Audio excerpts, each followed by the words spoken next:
గుంటూరు జిల్లా నూజివీడు మున్సిపాలిటీలో నేడు పట్టపగలు పట్టణంలోని కృష్ణా వడ్డీ సెంటర్ వద్ద గంగానమ్మ విగ్రహాలను ఎడవల్లి రవిచంద్ర అనే అతను గడ్డపలుగుతో పొడిచి తొలగించటం నూజివీడులో సంచలనం రేకెత్తించింది.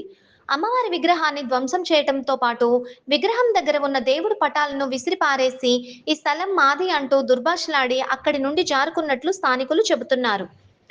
విషయం తెలుసుకున్న పోలీసులు సంఘటనా స్థలానికి చేరుకొని విచారణ చేపట్టి ఎడవల్లి రవిచంద్ర అనే అతన్ని అదుపులోకి తీసుకొని స్టేషన్ కు తరలించారు. ఇతను అమెరికాలో ఎంఎస్ చదివినట్లు మతిస్థిమితం సక్రమంగా లేకపోవడంతో కొన్నిసార్లు పిచ్చిపిచ్చిగా ప్రవర్తించడం జరుగుతుందని స్థానికులు చెబుతున్నారు. ఈ ఘటనపై పూర్తి విచారణ అనంతరం అన్ని విషయాలు తెలియపరుస్తామని పోలీసులు తెలిపారు. స్థానిక ప్రజలు మాత్రం గత 40 సంవత్సరాలుగా గంగానమ్మని కొలుచుకుంటున్నామని, ఈ గంగానమ్మ గుడి చాలా పవిత్రమైనదని చెప్తున్నారు. వందలాది సంవత్సరాల చరిత్ర కలిగిన గంగానమ్మ విగ్రహాలను ధ్వంసం చేయటం దారుణం అన్నారు. ఈ రోజు ఈ గంగానమ్మ గుడికి ఆనుకుని ఉన్న స్థల యజమాని కొడుకు ఎడవల్లి రవిచంద్ర ఇలా గడ్డపలుగుతో విగ్రహాలను పొడిచి తొలగించటం చాలా దారుణమని ఆగ్రహం వ్యక్తం చేస్తున్నారు. ఇలాంటి చర్యలు పునరావృతం కాకుండా ఈ ఘటనకు పాల్పడిన వ్యక్తులపై కేసు నమోదు చేసి చట్టపరంగా చర్యలు తీసుకోవాలని డిమాండ్ చేస్తున్నారు.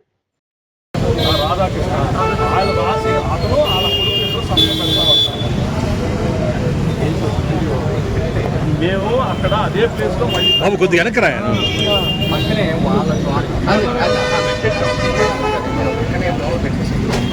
Sir మూలనే పెట్టించాం sir. ఇప్పుడు పెట్టేసి వెళ్ళేటప్పుడు పెట్టించాడు, అందరితోనే పెట్టించాం. కానీ అందరూ ఉన్నారు ఇక్కడ. కాగితం రాసి చేసిన తర్వాత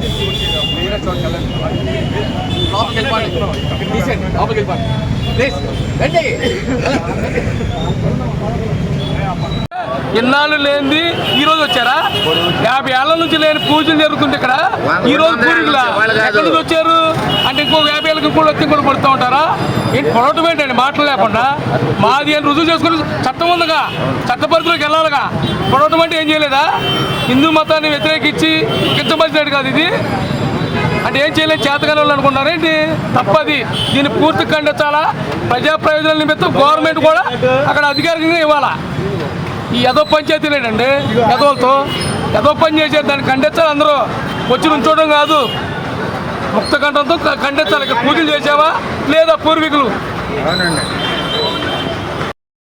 ఏ ఆకులు కాంతారాయుడు గారు కలవండి. ఆయన దగ్గర 51 సంవత్సరాలు గ్రామ పంచాయతీ సర్పంచ్ చేశారు. అక్కడ ఫ్యాక్టరీ కూడా ఉంది. ఆయన చనిపోయిన తర్వాత వాళ్ళ పెద్ద అబ్బాయి వాటా వెంకటరాయుడికి వచ్చింది. ఆయన చనిపోయిన తర్వాత భార్యగా ఆకులు సుగుణాబాయమ్మకి వచ్చింది. ఆవిడ చనిపోయిన తర్వాత 3 ఆడపిల్లలకి పంచుకున్నారు. రెండో అమ్మాయికి వచ్చిందంటండి. నాకు తెలిసి మొన్న 3 నెలల కింద రీఛార్జ్ చేసుకున్నారంట. 3 నెలల కింద ఆవిడ ఉండగా మాకు పార్టీ కాగితం రాసి గోడ కూడా వాళ్ళ అబ్బాయి కట్టించాడు. అబ్బాయి బస్సే ఉన్నాడంట. మరి నిన్న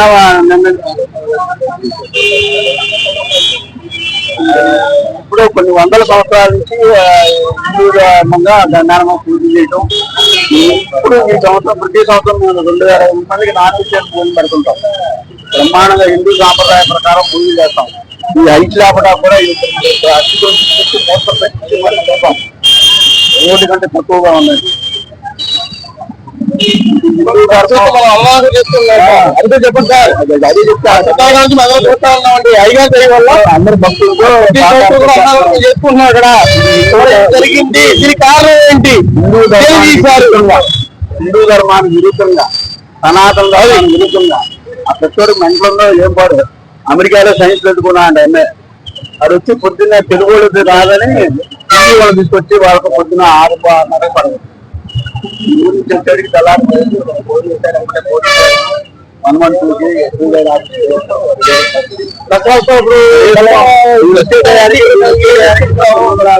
జనం ఎవరు చెప్పినా అడిగిపోతున్నా అంటే సమాధానం చెప్పండి.